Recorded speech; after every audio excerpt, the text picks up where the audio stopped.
अस्सलामुअलैकुम वरहमतुल्लाहि वबरकातुहू। Tahira Janjua is here.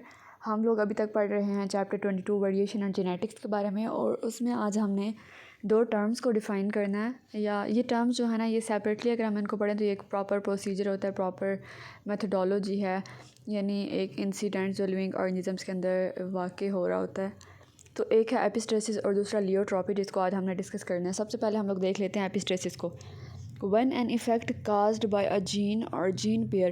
Epistasis में हम लोगों ने याद रखना है कि या हमने जीन्स की बात करनी है या हमने जीन के पेयर की बात करनी है। यानी जीन के पेयर में हम एक ही ट्रेट की दो जीन्स के बारे में बात कर रहे होंगे। At one locus, locus means के जहाँ पे अलील्स या जीन्स प्रेजेंट होंगी क्रोमोसोम के ऊपर। तो हमें डेफिनेशन पता है कि लोकस क्या होती है। Interferes with or hides the effect caused by another gene or gene pair at another locus. Such a phenomena of gene interaction is called epistasis। अब हम देखते हैं यहाँ पे क्या बात हो रही है। यहाँ पे उन्होंने कहा कि एक जीन है या फिर जीन पेयर है। जब यानी एक लोकस पे, एक क्रोमोसोम के लोकस पे कोई जीन है या जीन पेयर है, जब वो दूसरे क्रोमोसोम के लोकस के जीन या जीन पेयर के ऊपर इफ़ेक्ट डालेगा, उसको हाइड कर देगा या उसको एक्सप्रेस करेगा, या ख़ुद को एक्सप्रेस करेगा या उसको हाइड करवा देगा, उस फेनामिना को कहते हैं एपिस्टेसिस। आई होप ये आपको समझ आ गया होगा। अब एपिस्टेसिस में हम बात करते हैं कि इसके पास ना एच जीन होती है, या हम कहते हैं इसके पास सब्सटेंस एच होता है। अब जब हम A B O blood group type की बात करते हैं ना, तो हम कहते हैं उसके पास एंटीजेंस थी, आई ए थी और आई बी थी, जो प्रेजेंट थी जीन एच के ऊपर। यानी वो आई ए और आई बी जो है ना, वो डिपेंड करती है कि उसने जीन एच के ऊपर प्रेजेंट होना है। अब जो ए बी ओ लोकस है ना, A B O blood group system के जो जीन्स हैं, उनका जो लोकस है वो होता है क्रोमोसोम 9 के ऊपर। और जो एच लोकस होता है ना, यानी जो एपिस्टेसिस के अंदर जीन एच की बात हो रही है, उसका लोकस होता है क्रोमोसोम 19 के ऊपर। तो एच जीन जो है ना, वो प्रीकर्सर के तौर पे काम करता है, यानी वो कैटलिस्ट के तौर पे काम करता है, वो सारे रिएक्शन को प्रोसीड करवा रहा होता है। तो उसको हम सब्सटेंस एच कहते हैं। ये एंजाइम्स को प्रोड्यूस करता है, और ये एंजाइम जो है ना, ये शुगर को प्रोड्यूस करता है। यानी एंजाइम्स की एक्टिविटी के रिज़ल्ट में शुगर प्रोड्यूस हो रही होती है। और ये शुगर जो है ना, इसको हम कहते हैं कि ये ग्लाइकोप्रोटीन है। और ये ग्लाइकोप्रोटीन जो है ना, ये आरबीसी के सरफेस पे अटैच हो जाती है, रेड ब्लड सेल के सरफेस पे अटैच हो जाती है। तो एंटीजन ए और एंटीजन बी जो है ना, उनको हम लोगों ने स्पेसिफाइड किया हुआ है कि आई ए और आई बी जीन से डिनोट किया जाता है उनको एज अ जीनोटाइप। तो उनके साथ ना शुगर जो मॉलिक्यूल है ना, सब्सटेंस एच के साथ अटैच हो जाता है। लेकिन अभी हम ये डोमिनेंट कंडीशन की बात कर रहे हैं। जो हमने डेफिनेशन में बात की ना कि हाइड हो जाता है, हाइड में हम कहते हैं कि स्मॉल एच जो है ना, वो अटैच नहीं हो सकता। जब वो अटैच नहीं हो सकता तो वो एक्सप्रेस नहीं हो सकेगा, क्योंकि वो हाइड हो चुका होगा। तो हम कहते हैं कि small as individuals lack the site of attachment for antigen A और एंटीजन बी। अब जो जो रिसेसिव एज कंडीशन है, उसमें वो एंटीजन ए और एंटीजन बी के साथ अटैच नहीं हो सकते हैं। तो जो एंटीजन ए और एंटीजन बी होगी, वो तो आर बी सीज़ के साथ अटैच हो जाएगी ना, और रिएक्शन को प्रोसीड करेगी। फिर फाइनली हम कहते हैं कि R B C red blood cell जो है ना, उसके पास ए और बी एंटीजन्स नहीं होते, एंटीजन्स की कमी हो जाती है। क्योंकि एंटीजन्स होते हैं वो तो एक दफ़ा आर बी सी के साथ अटैच हो गया, आगे चले गए ना। तो जब हम न्यूली फॉर्म्ड आरबीसी की बात करते हैं, हम कहते हैं कि उसके पास एंटीजन्स नहीं है, एंटीजन ए और बी उसके पास नहीं है, लेकिन उसके पास आई ए और आई बी जीन्स ज़रूर हैं। They are phenotypically like O. जब हम फिनोटिपिकली बात करें ना, तो हम कहते हैं कि जहाँ पे भी ए और बी ब्लड ग्रुप प्रेजेंट होगा, उसको तो हम कहते हैं कि आई ए और आई बी होगा। लेकिन यहाँ पे मैंने बताया कि एंटीजन ए और बी नहीं है, तो जहाँ पे एंटीजन ए और बी नहीं होगी, उसको ओ ब्लड ग्रुप कंसीडर किया जाएगा।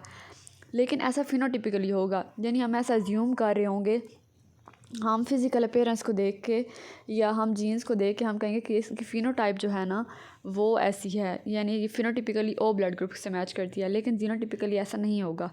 तो इस फिनोटाइप जो होगी ना, उसको हम कहेंगे बॉम्बे फिनोटाइप। इसको आगे हम लोग एक्सप्लेन कर लेते हैं बॉम्बे फिनोटाइप क्या होता है। उसके बाद एपिस्टेसिस और डोमिनेंस में डिफरेंस है।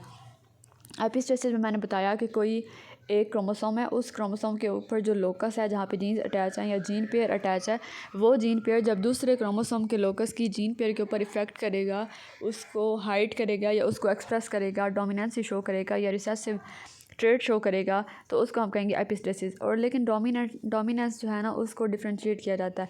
डोमिनेंस में अलील्स की बात हो रही होगी कि अलील्स जो होती हैं ना वो सेम लोकस के ऊपर हैं और वो ख़ुद को एक्सप्रेस कर रही हैं, लेकिन जो रिसेसिव ट्रेट है उसको मास्क कर रही है, तो उसको हम कहते हैं कि वो डोमिनेंट ट्रेट होगी। अब यहाँ पे ओ ब्लड ग्रुप की एग्जांपल दी हुई है। ओ ब्लड ग्रुप है और यहाँ पे ना एच ओनली, यानी सब्सटेंस एच जो है ना वो यहाँ पे प्रेजेंट है। और उसके बाद दूसरा है, दूसरी साइड में है ओ एच, यहाँ पे कोई भी सब्सटेंस प्रेजेंट नहीं है। तो यहाँ पे जो फर्स्ट कंडीशन थी जहाँ पे एच सब्सटेंस प्रेजेंट था, हम कहते हैं कि यहाँ पे एंटी ए भी है, एंटी बी भी है और एंटी ए भी, एंटीबॉडीज़ जो हैं वो प्रेजेंट हैं। लेकिन ओ एच ब्लड ग्रुप जो है वहाँ पे हम कहते हैं कि ये सिर्फ एंटी एच जो एंटीबॉडी है ना सिर्फ वो प्रेजेंट है यहाँ पे। अब एपिस्टेसिस में हम लोग देख लेते हैं। One gene completely masks another gene, as I had already told you कि एक जीन होगी, एक जीन जो है वो ख़ुद को एक्सप्रेस कर रही होगी, वो दूसरे को हाइड कर रही होगी, दूसरी जीन को हाइड कर रही होगी। Coat colour in mice equal to 2 separate genes. अब यहाँ पे माइस का क्रॉस किया हुआ है ना, तो यहाँ पे 2 वैराइटीज़ प्रोड्यूस हो रही हैं।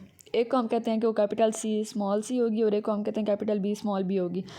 अब जो कैपिटल सी स्मॉल सी है ना उसमें है कि कलर पिगमेंट जो है ना या कोट कलर पिगमेंट जो है वो प्रेजेंट है, लेकिन स्मॉल सी में हम कहेंगे कि कोट कलर पिगमेंट प्रेजेंट नहीं है, वो मास्क हो गया, वो छुप गया। उसके बाद कैपिटल बी और स्मॉल बी, मोर पिगमेंट्स ब्लैक बी। अब ब्लैक के लिए बी को डिनोट किया हुआ है, तो ब्लैक बी जो है उसमें मोर पिगमेंट है इसलिए वो ब्लैक कलर दे रही है। और लेस कलर होगा तो उसको बी से बात करेंगे या स्मॉल सी एल्बिनो कहेंगे कि उसके अंदर कोई भी कलर पिगमेंट मौजूद नहीं है, वही बात कि वो मास्क होया हुआ है। उसके बाद सिग्निफिकेंस देख लेते हैं कि एपिस्टेसिस की अहमियत क्या होती है। अब मैंने बताया ना कि इसमें बॉम्बे ब्लड ग्रुप की बात हो रही होगी, बॉम्बे फिनोटाइप की बात होती है। Bombay blood group is rare because only 1 out of 10,000 humans is born with it. Bombay phenotype की मैंने बात की ना कि कैसे होता है कि उनके पास एंटीजन ए और एंटीजन बी नहीं होती हैं, लेकिन उनके पास जीन्स जो है ना वो होती हैं आई ए और आई बी की। और फिनोटिपिकली तो वो ब्लड ग्रुप ओ या ओ की अपीयरेंस दे रही होती हैं या इल्यूजन क्रिएट कर रही होती हैं, लेकिन जीनोटाइप उनकी ऐसी नहीं होती है कि वो ओ ब्लड ग्रुप दें, तो हम उस फिनोटाइप को कहते हैं कि वो बॉम्बे फिनोटाइप है। Para Bombay blood group is even rare type of Bombay blood group. अब पहले हमने बॉम्बे ब्लड ग्रुप की बात की कि वो 10,000 में से कोई एक बंदा होगा जिसके साथ ऐसा मसला होगा। फिर पैरा बॉम्बे ब्लड ग्रुप में हम कहते हैं कि शदीद रेयर किस्म की ये बीमारी है कि शदीद रेयर किस्म का ऐसा कोई चांस होगा जिसमें कोई बंदा होगा और उसका ऐसा ब्लड ग्रुप होगा। A father son duo with para Bombay blood group found in Nagpur में ये वाला सीन आया था। This means people with this rarest blood group are there in Vidarbha. अब यहाँ पे यही बात की हुई है कि पिछले रिकॉर्ड को देखते हुए कहाँ कहाँ पे ऐसे केसेस जो हैं वो देखने को आए थे। In case they need blood transfusion blood of exactly same group is must for them. तो आप देखें ना उसके पास बॉम्बे फिनोटाइप की डिजीज़ थी, उसको फादर को भी और सन को भी बिलफर्ज उसको थी, उन दोनों को थी। तो जब उनके ट्रीटमेंट के लिए ब्लड चाहिए था तो वो भी सेम ब्लड ग्रुप के बंदे का चाहिए था, यानी वो भी बॉम्बे फिनोटाइप का जो बंदा था उसका ब्लड ग्रुप चाहिए था। Directory of people with rare blood group is maintained at national level. ये कोशिश की जाती है कि अगर खुदा न खास्ता ऐसा कोई सीन देखने में आ गया है तो फिर उसको प्रॉपर ट्रीट किया जाए, ताकि मुकम्मल कोशिश की जाती है किसी भी इंसान की ज़िंदगी बचाने के लिए। बाकी अल्लाह ताला मालिक है कि क्या रिजल्ट निकलता है। अब यहाँ पे हम लोग एपिस्टेसिस और लियोट्रॉपी का डिफरेंस देख लेते हैं। डेफिनेशन में हम कहते हैं कि epistasis occurs when a gene at one locus influence the phenotypic expression of a gene at another locus. यानी एक जीन है, हमें पता है वो लोकस के ऊपर प्रेजेंट होगी ओबियसली। जब वो किसी और जीन की फिनोटाइप के ऊपर इफ़ेक्ट करती है, उसकी फ़िज़िकल कंडीशंस के ऊपर इफ़ेक्ट करती है, तो हम कहते हैं कि ये एपिस्टेसिस है। Pleiotropy occurs when a single gene contributes to multiple traits. Pleiotropy में हम ऐसे डिफ्रेंशिएट करते हैं कि एक जीन है वो मल्टीपल ट्रेट्स के ऊपर असर अंदाज हो रही है। यानी हम कहते हैं कि एक जीन की बात करती हूँ, मैं कहती हूँ आई कलर की जीन है। अब आई कलर की जीन जब हाइट के ऊपर भी, इंटेलिजेंस के ऊपर भी और हमारी स्किल्स के ऊपर भी, हम कहते हैं कि हमारी अंदर एनाटॉमिकल स्ट्रक्चर के ऊपर भी इन्फ्लुएंस कर रही है, तो वो हमारी होगी, हम लियोट्रॉपिक जीन्स की बात कर रहे होंगे। अब अगर आई कलर जो है वो हाइट के ऊपर, इंटेलिजेंस के ऊपर डिपेंड कर रही है, इन्फ्लुएंस कर रही है, तो वो हम लियोट्रॉपी में एग्जांपल मेंशन कर सकते हैं उसकी। उसके बाद ट्रेट्स में हम कहते हैं कि जब एपिस्टेसिस में हम सिंगल ट्रेट की बात कर रहे होते हैं, कोई एक चीज़ हो रही है एट अ टाइम, एक चीज़ हो रही है, और लियोट्रॉपी में discusses multiple phenotypic traits. Multiple phenotypic traits means वो एक जीन जो थी ना लियोट्रॉपी में, वो एक जीन मल्टीपल ट्रेट्स के ऊपर इफेक्ट कर रही थी। एक जीन थी वो दो से ज़्यादा ट्रेट्स के ऊपर, खसूसियात के ऊपर असरअंदाज हो रही थी, तो फिर वो मल्टीपल हो गई ना। और असरअंदाज होने के बाद उस ऑर्गेनिज़म की या के अंदर जो ट्रेट्स थी उनकी फ़ीनोटाइप चेंज हो रही थी, क्योंकि फ़ीनोटाइप के ऊपर असर हो रहा था पीछे से जीन्स का।